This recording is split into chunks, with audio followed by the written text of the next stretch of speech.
Hello and welcome, Jeremy and Ricky here. We're down here at the Toyota Land Cruiser Club of Australia's New South Wales property. It's a beautiful day here today. Yes. And we're going to talk a little bit about basic recovery. And we've got some basic recovery gear over here, Ricky. Yes. Would you like to run through exactly what we've got? Certainly, Jeremy. As you can see there, we have the tree trunk protectors. And then right next to it in the front, we have the bow shackles. We have two sizes of the bow shackles. And right behind it is a snatch strap. Then right next to me here is a max strap. And the last but not least, it's a cable dampeners. Excellent. Look, we're going to put these pieces of equipment into a couple of practical exercises today. It's basic recovery, and we're going to show you exactly how to use them and what each piece of equipment is used for. So I think we need to get stuck into it, and let's show everybody what our first exercise is going to be. Let's show them. Okay.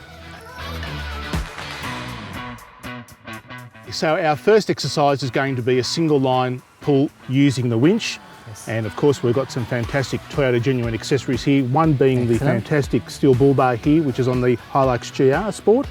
And we've also got the worn winch, which is tucked in there as well. So what we're going to do here is we're going to unspool the winch, and then we're going to, well, first of all, we're going to connect up the controller. We're going to unspool the winch, and then we're going to set up exactly how we're going to do this recovery using the winch. Now, but before all of this happens, as part of your preparation and planning is you need to check to make sure your winch is in working condition. You can check that at home by unspooling the wire or the ropes and then winch it back. Now you are sure that your winch is in working condition. Otherwise, you don't want to get stuck somewhere in a national park and suddenly you find out the winch is not working. We don't want that to happen. No, you want to make sure that when you need it, it's working exactly right. So Yeah. very, very good advice. All right, so let's get this all hooked up. We've got the receptor here for the winch control, and we're just going to turn that on. Okay, and then Ricky, you're going to put your gloves on. Yes. A pair of gloves is very important to have. Make sure it's part of your accessories that you have in the car because it's very, very good for your safety when you're handling the winch cable or rope.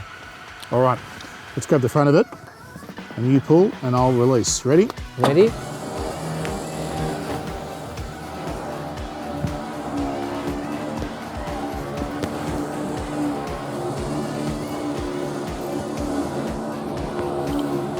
All right, so now when Ricky's in position, we're going to tackle that situation up there, and we're going to show you what the other pieces of equipment are used for.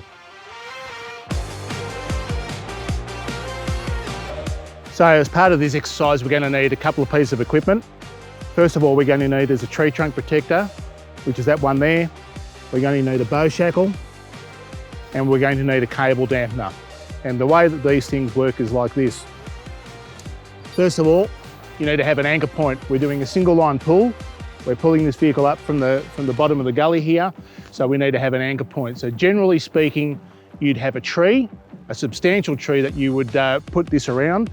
But because we're down here at the Toyota Land Cruiser Club, we've got a controlled environment, and we've got a specific anchor point here, which they use for their recovery exercises. So we're going to take advantage of that and use that.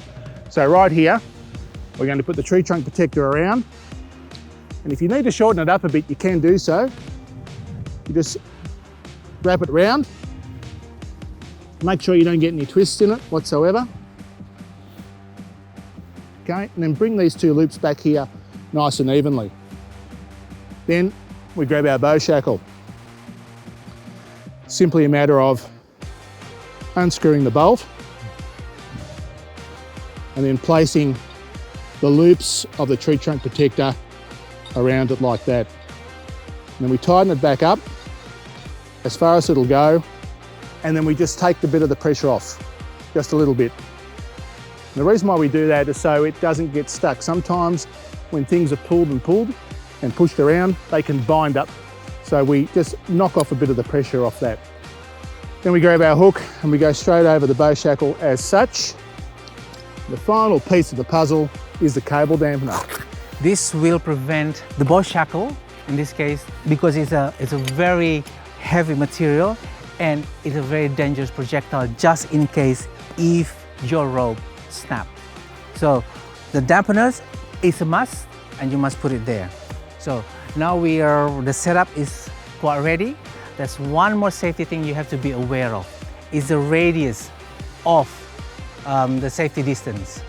Now people need to stay away 1.5 times the length of the rope. So in this case, for example, we are here, let's say 10 meters. So then they have to be away from the winching area, in this case 15 meters. And that's a very, very good safety distance radius. Absolutely. Safety is key whenever you're doing any kind of recovery whatsoever. More things can go wrong in a recovery than what you might expect. So it's always a good idea to make sure that you are fully aware of every piece of equipment that you're about to use and its capabilities before you get out there and use it. Very, very important. But safety is the absolute first priority. Yes. Okay. Now that we've got everything set up here, Recce, I think we might winch up the fantastic HiLux GR Sport, yes, and see how our worn winch goes connected to our fantastic Toyota Genuine accessory down here.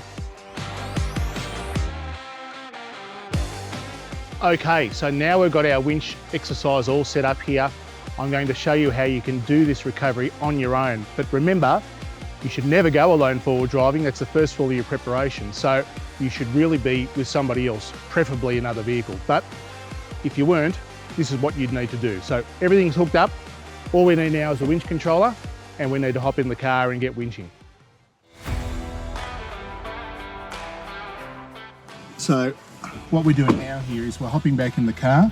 I'm pretending that I'm here by myself. I'm going to make sure that I get my seatbelt on. I've got the winch controller, which is now through the windscreen through the side window here.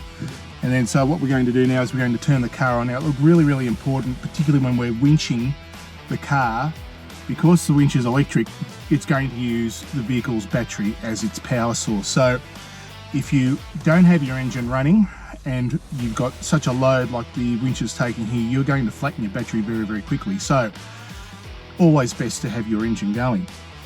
So let's get that started. We're going to have our vehicle in neutral, and I'm just going to use the controller here and take up the slack of the cable. There we go, it's taking up the slack, and I'm going to take my foot off the brake. And I'm now going to use the winch controller here to pull myself up the hill and out of this sticky situation. And it's working really, really well. You can hear how the winch is straining a little bit there. It's using a fair bit of power, but gee whiz, it's doing its job. It's fantastic. And that's probably just about enough to get me out of trouble, I reckon. Excellent. All right, we're out.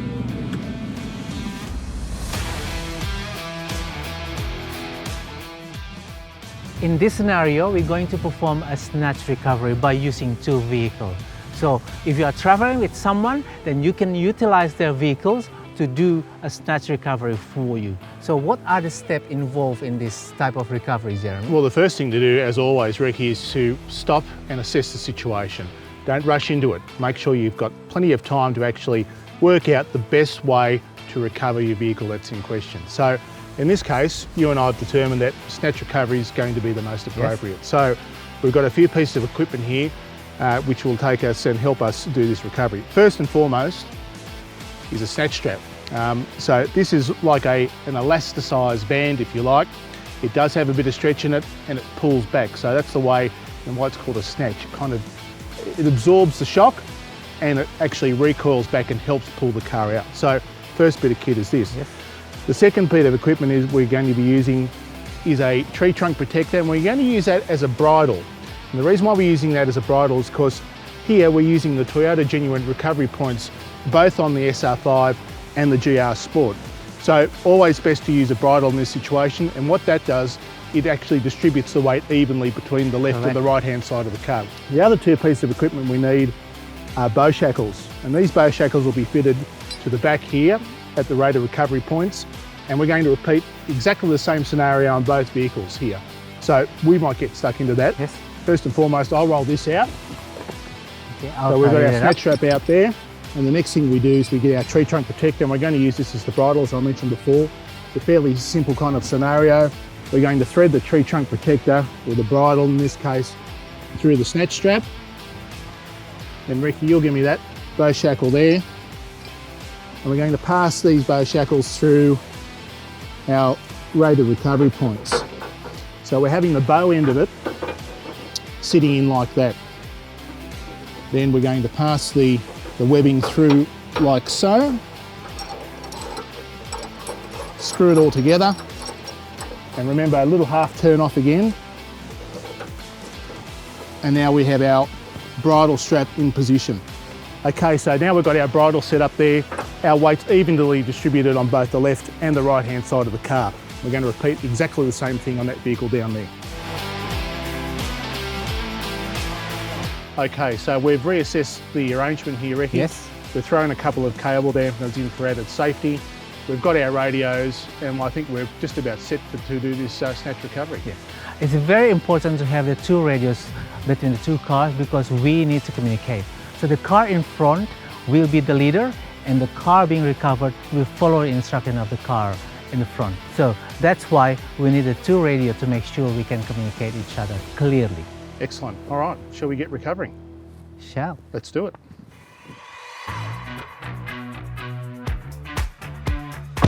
You got a copy there, Ricky?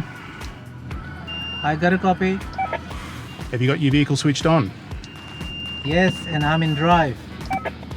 Excellent, okay. At my count of 3, we're going to do the snatch. Just stand by for 1 moment.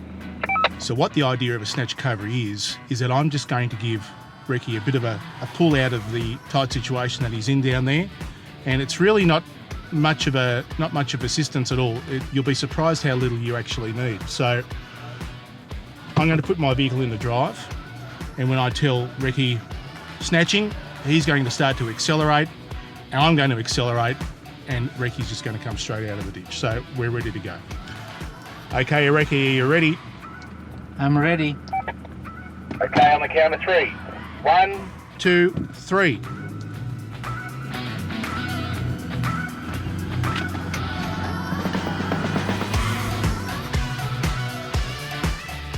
Okay, Ricky, you clear of the obstacle? Yes, gentlemen, thank you. I'm out of the ditch. Excellent, terrific.